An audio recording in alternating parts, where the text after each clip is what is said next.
Star Trek from 2009, directed by J.J. Abrams, starring Chris Pine, Zachary Quinto, Zoe Saldana, Simon Pegg, and Chris Hemsworth. Quick logline: the brash James T. Kirk tries to live up to his father's legacy, with Mr. Spock keeping him in check as a vengeful Romulan from the future creates black holes to destroy the Federation one planet at a time. So yeah, this is like the literally the first time I saw Chris Hemsworth. He basically plays Chris Pine's father when Chris Pine is just like a baby, just being born. He's just in the beginning of the movie, Chris Hemsworth, because he's the captain. And spoiler alert for people who've not seen the movie, but the ship is sort of, is being attacked and goes down. And Chris Hemsworth is basically, saying goodbye to this baby being shipped off and his wife, and sort of staying there as commander while everything is kind of bursting into flames. So it's just a short 10 minutes sequence, but I had not seen the movie since I saw it years ago when it came out, and just watched it again. And that same feeling of excitement and dread, but also like deep sorrow and pain was immediately evoked. And I was not expecting that, because I remember being really moved by this when I first saw it, this Mm, movie. And I was once again so moved by it. And part of that is the filmmaking and just kind of what is happening on the screen. But I think a big part of it is Chris Hemsworth. There is something about he looks his best, I think, and there's something about just his sincerity and showing up there and being in control, and what he feels for saying goodbye to his kind of newborn baby and his wife, and just the way the whole scene is captured. I don't know. There's something about that made me feel then, and still made me feel again, that, oh, there's something about this guy. mm. And this is, a star making, or somebody who's right at the, the brink of sort of being shot or into the stratosphere. And there's something here. And I think he does that in his physicality and his face and his voice. And I think he's a very good British accent. He's done that several times in his Yes. career. So I don't know. It just sort of grabbed me right off the bat. And I just was like, oh, I'll be excited to see whatever he does since. So when we said that we'll do this episode, this is the first thing I put down, Oh, because interesting. I've Yeah. always remembered that. Now, has he delivered to that promise or no? That's a different question for me. But Hmm. at this point, I just was like, oh, this is a star in the making. Yeah, I'll get into my thoughts more on the film in a sec, but we'll just talk about Chris Hemsworth. And I think he has, as you said, he's really only in the movie for 10 minutes, if maybe even less actual screen Right. time. It's just the opening scene where Kirk's father, who he's playing, gets killed. But that scene has a lot of importance to throughout the rest of the movie in terms of the effect on Kirk, who never got to Mhm. meet his dad and live up to this expectation of who his dad was, this great, Starfleet, commander. So you have to, as an audience, remember the father and Right. have that emotional resonance, be able to recall that as the movie goes on. And I think Chris Hemsworth definitely does stand out in that respect. Like, he's not in the movie much, but you remember what happens. You remember him, and you remember the emotionality of him basically, again, saving his wife and child by putting them on the escape pods, and then having to pilot the ship, even though he knows he's going to die, and say goodbye to his wife. So I think that he definitely successfully makes you remember that, and remember that feeling. So definitely, like, I didn't really recall him. Like, I didn't know who Chris Hemsworth was. I mean, I didn't leave the theater necessarily even being like remembering him per se, but while I was watching the movie, definitely Mhm. that scene was something that you remember as you see the movie, which is important for what the movie's trying to do. I mean, I didn't like this movie at all. I still think it's very poor on many levels. We could talk about that in a second, but that scene though is memorable. Like, I do remember that scene of Chris Hemsworth dying. So when you put this on the list, oh yeah, that's right, he was in this movie, and there was a captain, and that part I remember, because everything else in the movie I think is just so terrible. But I why, know. why don't you? Yeah, how was it like for you? I hadn't seen this movie since it came out either. What was did the movie work for you the first time, and how did it work for you Yeah. on the rewatch? Yeah. No, I like this movie when it first came out. Like, I'm not, I didn't grow up with Star Trek. Of course, know of it. I've seen maybe a few episodes, so I have no baggage to bring, but I just Mm, remember being really excited, and a great thrill ride. And and I was very curious to see how I would feel watching it this time after all these years. And I think it lived up. It's been a while since I went and watched like a kind of franchise special effects written kind of movie, especially after what's happening with MCU. And there's something very, I don't know, fresh, but also meditative about this movie. Like it takes its pauses, there's great character development. Not all the CGI works, obviously, is dated, but I think the story really hangs together. The performances are great. I think Chris Pine is amazing in the movie.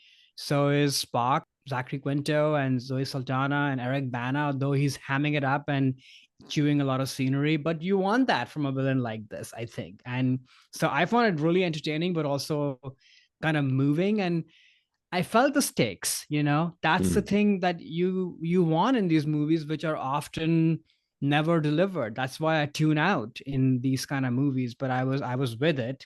And then to your earlier point, I think Chris Hemsworth's character's impact, and I guess Chris's impact, does loom large on the entire movie. Hmm. And of course, it's in the plot, but also this kind of tension between father and son. Like they really are playing with that. The son who's become a rebel, even though he's very capable and Chris Pine, but then how he comes back to kind of almost, take the baton from his father. And the world around him is constantly reminding him of that you are the son of this great man. And Hmm. he so much of the movie is him rising up to that, and then delivering, even though he has the natural goods. But there's a great arc of he's not always the best guy or making the right choices, and is often, on his ass, but has to do some learning and growing up to kind of be captain. So I thought all that was great. Yeah, there's some like flaws, obviously, like what's happening on Spock's planet, and why is Winona Ryder dressed the way she is. Like there's some few odd things that I chuckled at, but overall, I do like this movie. Yeah. So And great score too, by the way. oh, yeah. I used to I don't listen to like the the score score. even when the movie came out all the time. I love the score. Yeah, so I'm a Star Wars person, not a Star Trek Right. person. I love Star Wars, and as a kid, you kind of have to pick one and sort of not like the other one. But I always did respect Star Trek a lot. I've seen a lot of the original series. I really Mm, enjoy Next Generation. I really enjoy the film series. Actually, I think has a lot of great films within the original series. And I think with this movie's major flaw, and it has a lot of them, which I'll go down a laundry list on it because I really do think this movie is so poor. But Star Trek is about something. There's an allegory at play. There's an ethical dilemma at play. It's commenting on the present day society through the lens of sci-fi. That's what makes Star Trek so unique and very different than Star Wars, which is not mhm. about that whatsoever. And I think what JJ did and the screenwriters of this film were remove everything that makes Star Trek and just make like a space action sci-fi movie. And then it's like, well, why are you even doing this? And I'm not even, again, I'm not a Star Trek person, but I'm still kind of offended at the take that they took with what this was. So that I just, again, just still surprised as in watching this movie, being like, this isn't about anything really, other than just like you said, father and son tale, and there's characters and like, okay, great, but that's not like Star Trek. Like, why are you doing this?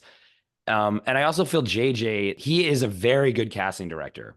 He Mm. can pick very good cast, and then that cast's charisma kind of carries them through all the projects because JJ can't direct and he can't write and doesn't know plot, action, story, any of that, in my opinion.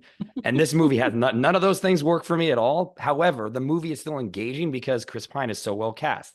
Even though he doesn't really have much going on there, his charisma can carry me through the movie and keep me interested. I was not bored in watching this because I think it's the cast and he just assembled a great team of actors to portray these new versions of the original Star Trek characters. So yeah, it's not boring, but the action is so poorly done. You can remove all the action set pieces from this movie and the movie still works, which always to me is a sign of a bad action movie because the action should be moving the plot forward. Really, the only one that kind of does that, there's a sequence where they skydive down to like a laser that's about to destroy Vulcan or Earth. I can't remember which Mm. planet, but that, yeah, that moves the plot forward. That makes sense. I'm like, okay, I get why this is going on. And that was an interesting sequence.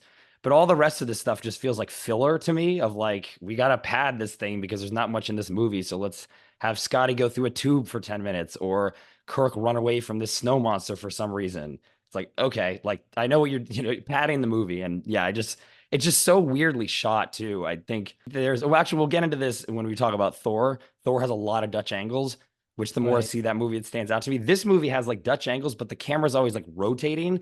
It's got this like gimbal thing that's going on that just, I think, just so laughably bad. I mean, it's a DP that JJ's worked with a lot, and I just think it looks like a poorly made TV show, like the look of it. Hmm. And cheap. Like they're like, okay, well, let's make a spaceship and we'll just film it in a factory with a bunch of pipes, and then this will somehow look like, a science fiction universe. And maybe that was some allusion to the fact the original Star Trek show was cheap, made in the 60s. So maybe there was sort of like a homage to that. But yeah, this movie just doesn't work for me on really any level. And it was coming back to it, I still felt this is just an absolute bunch of nothing in this film.